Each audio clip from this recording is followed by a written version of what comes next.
In this presentation, we'll take a look at strategies for income tax planning. By the end of this lesson, you should be able to recommend several income tax strategies that would enable your client to minimize their income tax liability.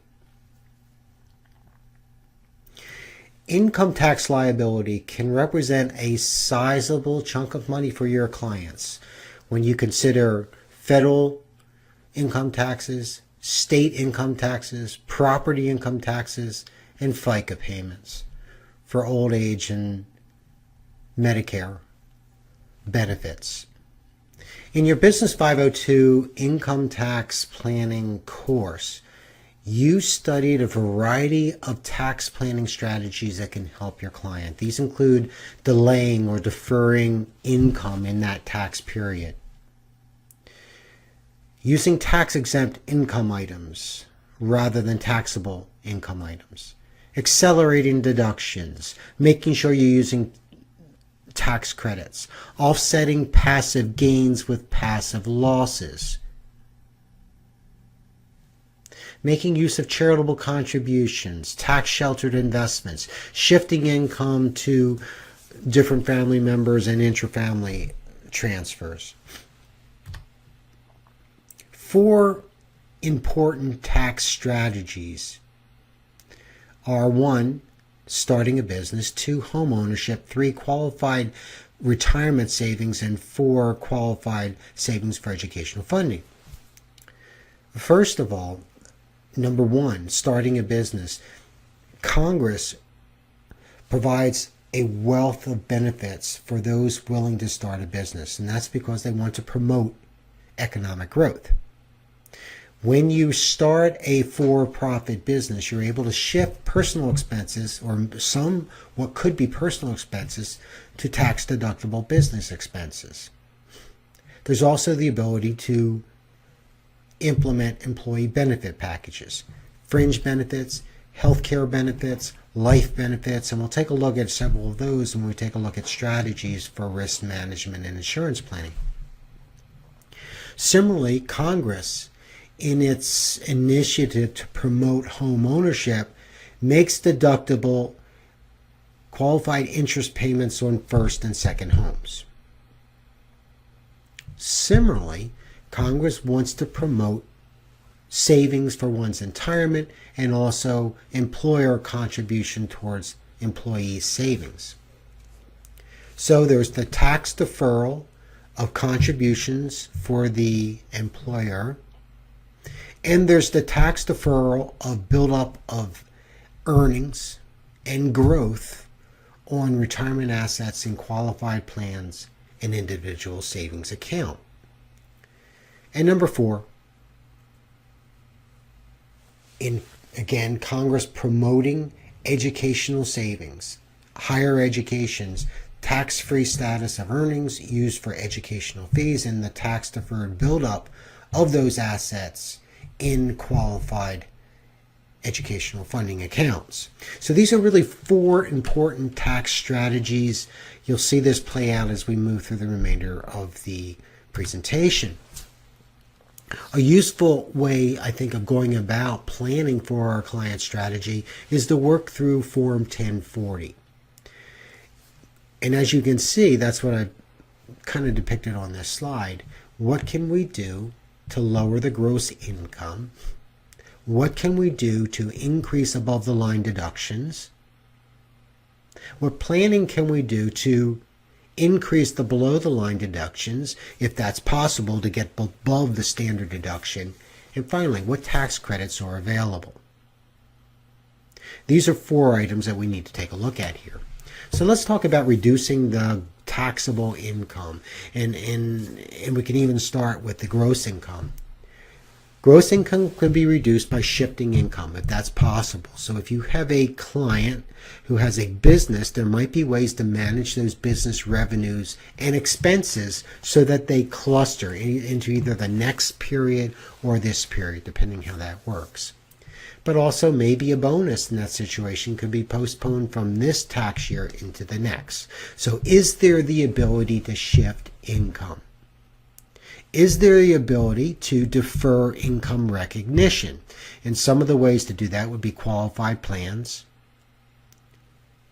deferred annuities, non-qualified plans in which that the monies that are due the employee are not recognized until a later period, like-kind exchanges which can defer that sales or that exchange into a future period. U.S. savings bond interest is automatically deferred until that's taken down. You might be able to structure a sale as an installment or a long-term contract so that a large sum of money is not due in the current period but spread out. If possible, you might be able to defer the sale of that capital asset into the next period or to a time in which it's recognized as a long-term gain rather than a short-term gain. And of course, you'd have to take a look at the situation. We never solely base the sale of a capital asset or an investment based on tax considerations, but if that's possible, that would certainly be a strategy to reduce taxable income. And also, putting money into tax-advantaged accounts, such as a 529. Tax loss harvesting, another useful tax strategy.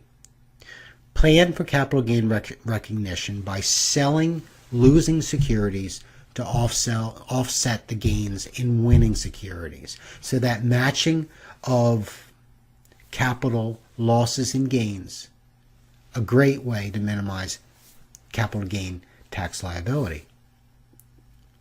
Tax loss harvesting will lower the overall tax liability for capital gains. Remember that we net capital gains and losses, but also $3,000 of capital losses can be used against ordinary income in any one tax period.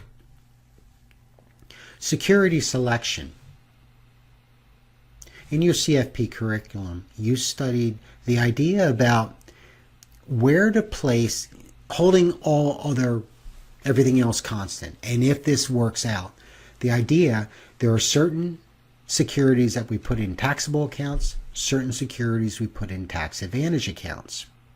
As you can see here in a taxable account, muni bonds, treasury bills, notes, and bonds, growth stocks with appreciation potential, growth stocks that are being held for long-term capital appreciation. In tax advantage accounts, holding everything else equal, we would put in high income producing assets, those assets that throw off high annual income, stocks that are going to be held for short-term appreciation, zero coupon bonds, and treasury inflation protected securities. So what is the overriding idea here? Well, as you can see in the taxable accounts, we're putting in securities, fixed income securities that pay low interest relative to other investments. Also, muni bonds, because you have some tax efficiency there. You don't want to put muni bonds into tax advantage accounts since you already have the advantage. Also, in this case, you're looking at securities where you're moving out of the ordinary income taxation into favorable long-term capital gain. In a tax advantage account, you're putting in those fixed income securities that pay off high dividends, high interest payments. Again, stocks that are held for short-term appreciation, so they can be, that short-term or ordinary income can be deferred. And the reason zeros and tips are in there is because in both of those securities, you're paying accrued interest. In other words, you're paying interest or taxes on phantom income. In other words, income that won't be paid until later. Maximizing the above-the-line deductions are really important and a great strategy because that lowers the adjusted gross income. And AGI is the basis for a lot of our below-the-line deductions, what qualifies, what floors, where the threshold would be. 3 important above-the-line deductions are contributions into qualified employer retirement plans, contributions by the taxpayer to their own pre-tax IRAs, and also contributing to a health savings account. If your client is self-employed, then certainly self-employed health insurance deduction and 1/2 of the self-employment tax are also meaningful above the line deductions. You see some other items here: alimony paid, student loan interest up to that annual limit amount, some educator expenses there, K through 12, penalty on early withdrawal of savings, and qualified moving expenses. But clearly, I think the two big items are the first two there. Maximizing contributions to the client through their own employer retirement plans, and maximizing contributions to their pre-tax IRAs are two ways to lower AGI.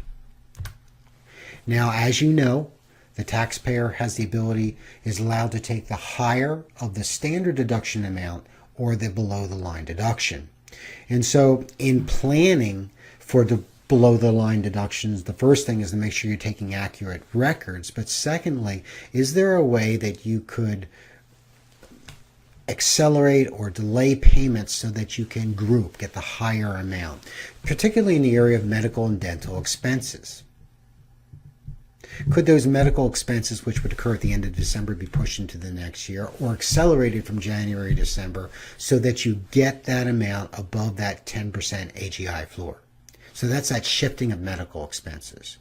Another item that qualifies as a below-the-line deduction: income taxes paid and property taxes, but that is limited to 2 properties. Continuing our discussion about below-the-line deductions, home mortgage interest, which is usually a big item. Notice that it's up to the $1 million loan cap for the properties, and maxes out at $100,000 limit on home equity loans, and also points on the original loan are usually deductible. So home mortgage interest is an important item. Investment interest, deductible up to the net investment income, so there's a cap there. Gifts to charity, and refer back to your notes on those different buckets: cash versus property, and to what type of institution the contribution is being made. Casualty and theft losses, you can see that's less $100, then subject to a 10% AGI floor. Qualified job expenses, and some miscellaneous deductions subject to the 2% floor. So again, being careful that you are taking accurate records here, maximizing those below the line deductions so that you might be able to write off more than just a standard deduction. And of course, tax credits. These are particularly important because these are a one-for-one, dollar-for-dollar write-off against the tax liability. Listed number of the tax credits that you might apply to your client. But remember, Congress uses tax credits again as a way to promote public policy. And therefore, there will be new tax credits that come along, some tax credits that tend to phase out. And so it's important to stay current with new tax law. And if you're not a tax professional, certainly aligning with the client's CPA, enrolled agent, that professional who's going to be running the numbers for them. But there might be some ways of certainly planning to make use of tax credits. So in this brief presentation, we focused on many of the strategies that you studied in your Business 502 course. Go back into your records, go back into your notes, and you'll be using those. In the next presentation, we'll move into planning for risk management and insurance, and after that, investments, educational planning, retirement planning, and estate planning.